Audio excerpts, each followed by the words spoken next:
Welcome to the Michigan Minds Podcast, a quick and informative analysis of today's top issues from University of Michigan faculty.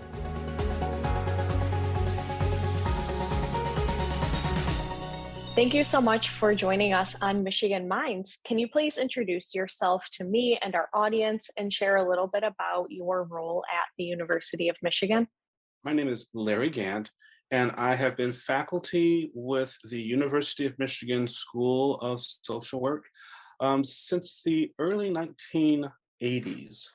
Somewhat later, as a result of community work that I was doing with a colleague in the Penny W. Stamp School of Art and Design, I was later invited to serve as a professor by permission at the Penny W. Stamp School of Art and Design. And so that came somewhat later on in my tenure. My role at the University of Michigan is basically those two professorships, as well as being the current director of the School of Social Work Office for Diversity, Equity, and Inclusion. And that I think I'm very excited to be in that role. The role allows me to really kind of bring to the School of Social Work a lot of the experiences, theories, practices that I engaged with in doing more formal community work in the communities of Southeast Michigan, most notably Detroit.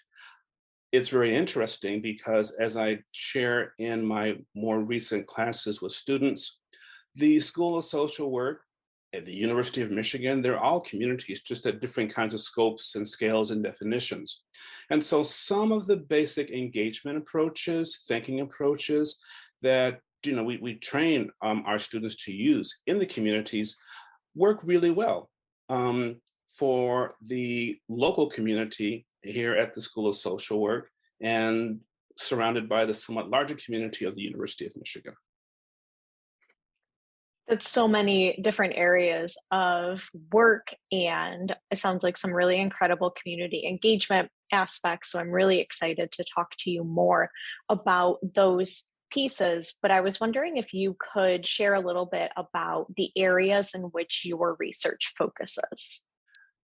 The research has really focused on a couple of broad areas. I would say that the research focuses on really to address and respond to various kinds of health disparities and educational disparities and sector disparities that impact neighborhoods at the local level. I got involved in doing this for the first 20 years of research and work with the kind of co-epidemics of crack cocaine that impacted many urban neighborhoods. Detroit was not immune from that, but also HIV/AIDS as well. And so we had two co-recurring kind of pandemics, drug use as well as HIV. And I found myself being asked to provide various kinds of workshops, trainings, anything to provide education at that time to children who were kind of caught up in the middle of HIV/AIDS and the drug overdose activity.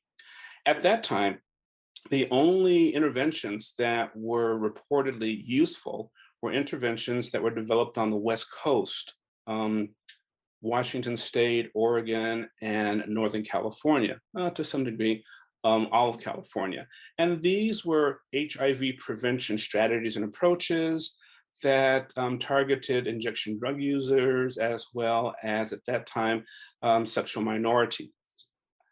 The only problem was that they were really tailored for their own audiences. And so when I asked for various kinds of curricula that we could use at the grade school level, they said, well, we don't really have anything for that, but if you want to teach the kids about syringe exchange and about safe sex in the LGBTQ neighborhoods, we can provide that to you.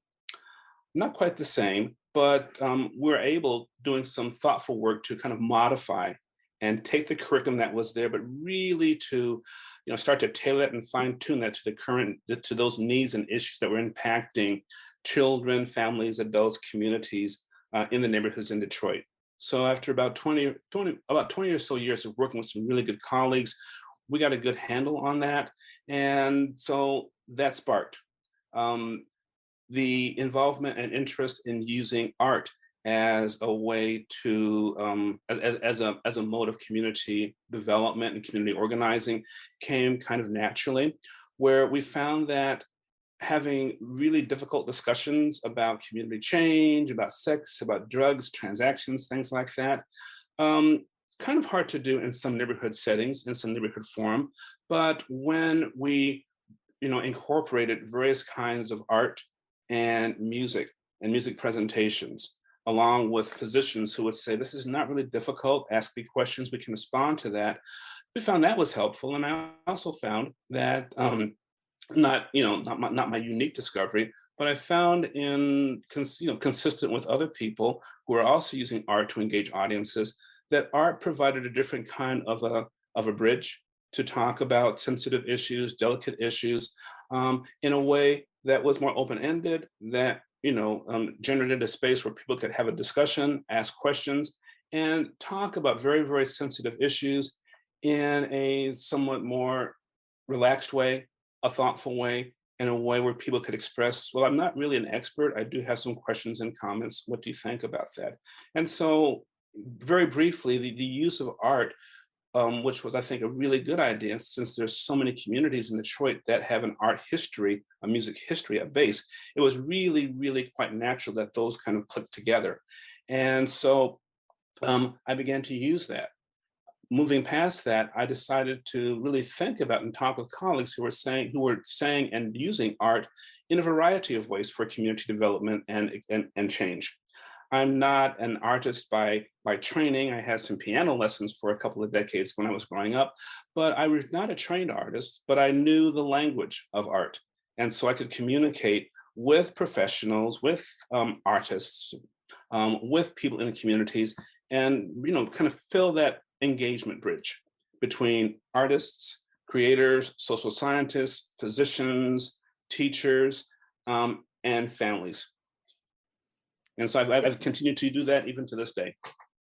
It's so inspiring how you not only found all of these innovative ways to engage with different community members, but also letting them be a part of the conversation and not just being a response to a question, and really bringing that in and, elevating that community, that the importance of communities identifying their own concerns and not just being talked at.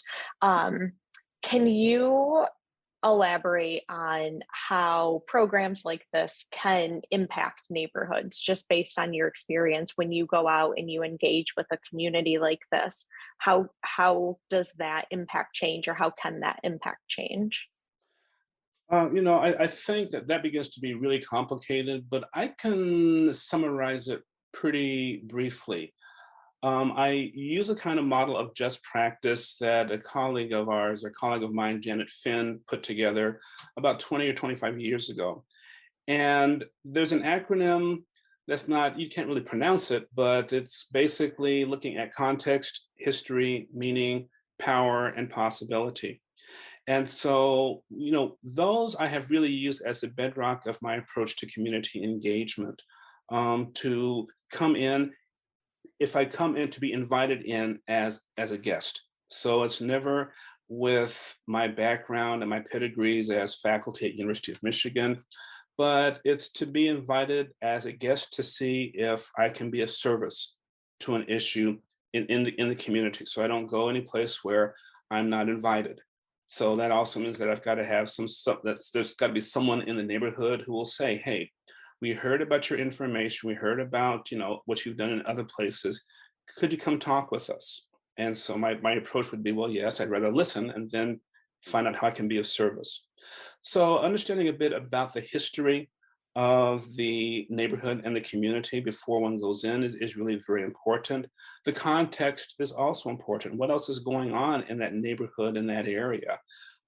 What has gone on historically and what's gone on currently? Meaning, why does it make sense for us to engage in the moment, here and now? Well, with AIDS and HIV, you had kids sometimes falling over in some of the neighborhoods in Detroit, syringes on the street, seeing transactions take place on corners, and them going home to parents and saying, well, what's going on? I saw this, I saw that, kind of pick that up. No, you can't do that. Um, and the other context was certainly people were dying and people were acquiring this disease for which there was no cure at that time, right? And so the context is, what's the urgency? What does it mean to be able to provide the resources here and now? Well, we might have an opportunity to kind of address the issue while the issue is still in incubation stages, small stages before it gets worse, before it gets kind of out of control. So it's basically a situation. Can we innovate? Do we facilitate? Do we contain? What's our role in this space and this time? Context, history, meaning, power, and possibility. Power and possibility are always huge challenges. A lot of people in the neighborhoods where I work have a different sense of power, may not have any kind of power at all. And so how do you facilitate that? How do you get them to realize that there can be power in art, power in organizing, power in providing a united front?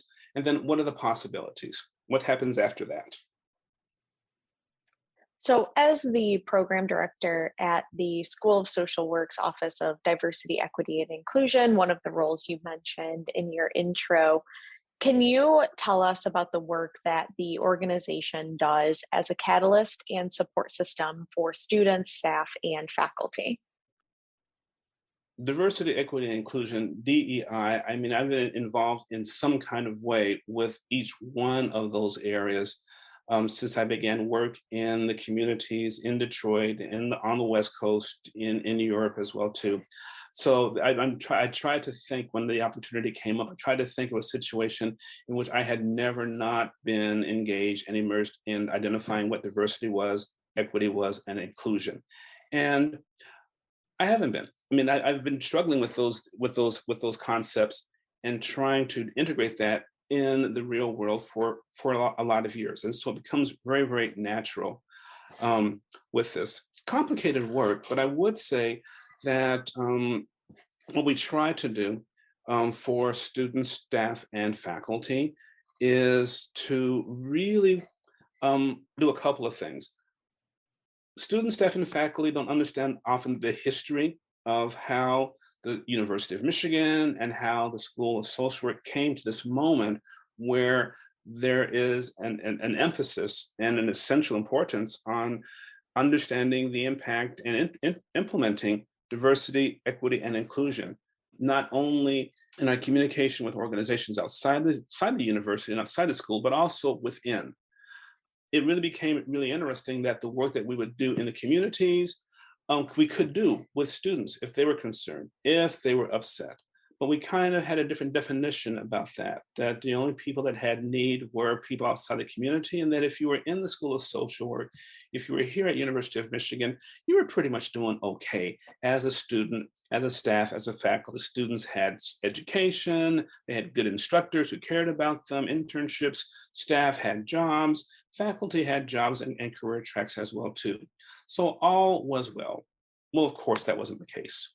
And so once you begin to get in, you would find power dynamics, conflicts, harassment, lack of information, incomplete facilitation of resources, students sometimes having needs, saying, can the university help me with these needs about transportation? I'm a working parent with children. Can I get help in some kind of way? What about financial aid? What if I have to take a leave? And what was really interesting was that in various kinds of ways, we really had to reframe the responses that we would provide to students and to staff and to faculty as well. So the thought was, well, before we talk about, in very impassioned tones, the importance of work in the outside communities, outside neighborhoods, we should also do the same thing with the more local community of the University of Michigan, but also with the various units within the University of Michigan. We're decentralized, and that's both good news and challenging news. So we took that, and I think as a School of Social Work, we have a special kind of commitment to really look at and analyze how we engage and how we work with and how we provide for students, staff, and faculty from a human-centered perspective, from a center, from a resource that really values the individual and the family, and that tries to provide ideas and capacities and opportunities for growth and development, as well as safety when safety is called for. How does your work and research at U of M contribute to the work that you do with the Detroit Urban Research Center? That was a real joy. The Detroit Urban Research Center grew out of about 16, almost 16 years of work that we did in partnership with the Skillman Foundation and the Good Neighborhoods Initiative. So we worked in partnership with the Skillman Foundation, who provided the opportunity to do work in 6 communities, 6 neighborhoods in the city of Detroit that had lots of children, not a whole lot of resources, and lots of need. Okay. And so they asked us, we had former contacts with the president of the Skillman Foundation, who was an alum of the School of Social Work at University of Michigan. And so she reached out to the then Dean Paula Allen Mears to ask whether or not there was something that the School of Social Work could do to really change the odds for children in these 6 neighborhoods. We spent 16 years, which is an eternity if you're working with a foundation. Usually foundations provide resources and they're kind of done within 3 to 5 years, and that's about it. The work that we really did intensively in understanding, functioning and operating in these 6 neighborhoods in Detroit was really, catalytic. It compelled us, for example, to move to the then called U of M Detroit Center, where we were not seen as being bona fide allies with the neighborhoods in Detroit if we didn't have a Detroit base of operations. We couldn't just kind of continue to commute from Ann Arbor to Detroit. That was problematic. And so, we were able to facilitate that installation of resources of faculty and staff and students. We were also able to leverage some additional funding from another federal government grant with a colleague and current colleague, Lorraine Gutierrez, who is the ADEP, the Associate Dean for Educational Programs at the School of Social Work. And so we actually were able to kind of leverage additional resources to engage in very heavy duty work with these 6 neighborhoods. We wrote books on that, chapters on that, and we spent a lot of our really good lives for about 12 years really engaged and really immersed in understanding and working with neighborhood residents, stakeholders, and institutions. And so that has really continued to go forward even to the current day. All right. So the Urban Research Center is we're very, very close allies with the Urban Research Center. If we do anything differently, slightly differently, we've always continued to try to look at research and how that can actually inform practice, programs, and services. So we have really been very, very enthusiastic about finding out what is in the literature that can impact services, but also in the reports and the articles and the books that we put together, how the successes of these neighborhoods can also inform future work and future policy going forward. So it's been reciprocal. As the Urban Research Center has continued, there's no stop. I mean, there's just an urgency to continue to engage and work with various kinds of communities in a number of ways. So that organization and that work continues to be essential, and we continue to enjoy really good collaborations with them. As faculty at the School of Social Work, you're working to leverage the school's art collection as a teaching tool to restructure vacated library space into dynamic creative work environments. Can you expand on this and talk about that project's objectives a little bit? Sure. During the time when we moved out of the late lamented Freeze building into our new building, our own building as a School of Social Work, the dean at that time, who really accelerated the fund development and the movement and the endowments, was Paula Allen Mears. Dean Allen Mears was really clear about the need to really incorporate within the school a third kind of curriculum. We would have the teachers, we would have the field, but she was also really concerned and really interested in the role of art within social work. And so for her and for myself, but for her at that time, she really believed in the power of art to communicate, to present, and to amplify, the issues which were at that time families, work, and community. And so she worked with a really experienced staff of art researchers, consultants, and well-trained, very familiar faculty and staff and community residents to put together a kind of a collection of art. So she was able to get substantial endowments for this. And so the collection, which breaks down into about a third of the collection is about families, about another third is diversity, and another third is maybe community systems. And they were sprinkled all throughout the walls of our current social work building. What was absent with that, because I think people got tired and life moves on, was that the art was there, but there wasn't a curriculum which explained how to use the art. And so at some point, it actually took a colleague of mine, Nick Tobier, from the Stamp School of Art and Design, to meet with me at the office. I had just come back from sabbatical then, and I was just kind of getting used to, we had these pictures around. And so he was actually late for our meeting. I wondered where he was. And when I opened the door, he knocked and he just said, "Do you realize what you have on the walls here?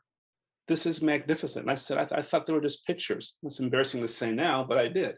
And so he took me on a walkthrough of the creative and vast collection that we actually had here. And I just said, I'm embarrassed because you took a stranger to talk about this magnificent, powerful art collection that we had here.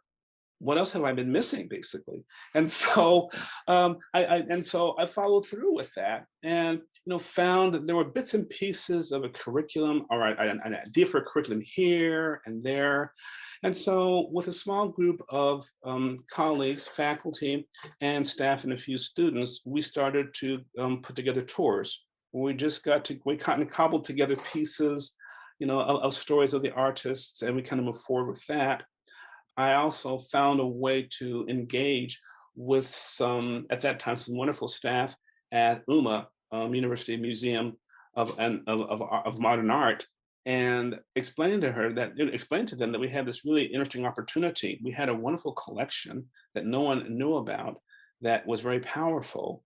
And we didn't know how to really handle the art collection as a tool of pedagogy in the school's decoration. Could they help us with that? And so they provided some really, really critical guidance. It led us then to develop some simple curricula for the collection. Now, a little thing called COVID, kind of stopped the work for several years. As we return to that, we're really looking on integrating that art collection actively into the curriculum of the School of Social Work. And so that's some of the current work that we're engaged in right now. And having that be part of the call for diversity, equity, and inclusion is just spot on there. So we've had it, and we're working hard to really actively engage that. We've done tours, of course, of the collection during homecoming events and things like that. But we are really looking forward to actually being able to engage curricula, faculty, staff, and students in the actual art collection as it goes forward. That's amazing. As the podcast comes to a close, I just wanted to ask if there's anything else that you want to share that we didn't talk about. Where do we begin, basically? I do think that what we found is that it's been very, very catalytic and powerful to engage with the school around issues of diversity, equity, and inclusion. As you may know, we are currently at a point now where we've had a few years of DEI activities at the University of Michigan, and now we've entered a kind of a 2-year reflection period. What worked? What didn't work? Where do we go from here? And so we are right in the middle of this 2-year reflection period, because the university will engage in 2 years in DEI 2.0. And the expectation is that while the first iteration of DEI was very exploratory, getting some information, kind of counting things as it were, the expectation is that DEI 2.0 now needs to address some of the structural factors and other opportunities that we can now take a look at. So instead of doing an assessment and observation of, oh, look at this, look at this, look at this, which was important, now 2.0 would say, we'd like to change this. We'd like to integrate this. We'd like to do something different, okay? And so the expectation is that we take and move to another level of integration of program development and program stability, and also a challenge as that may happen within DEI 2.0. So that's what we're looking forward to doing. We've got this first year of 2022, that's kind of a reflection period, and we are supposed to be able to engage in DEI 2.0 at the end of 2023, beginning of 2024. Thank you for adding that, and thank you so much for your time, Dr. Gant. I really appreciate it. I've learned so much from you and have been so inspired by the work that you do. So thank you. I appreciate the opportunity to respond, and also great facilitation skills. Thank you. Thank you for listening to the Michigan Minds Podcast, a production of the University of Michigan. Join the conversation on social media with #UMichImpact.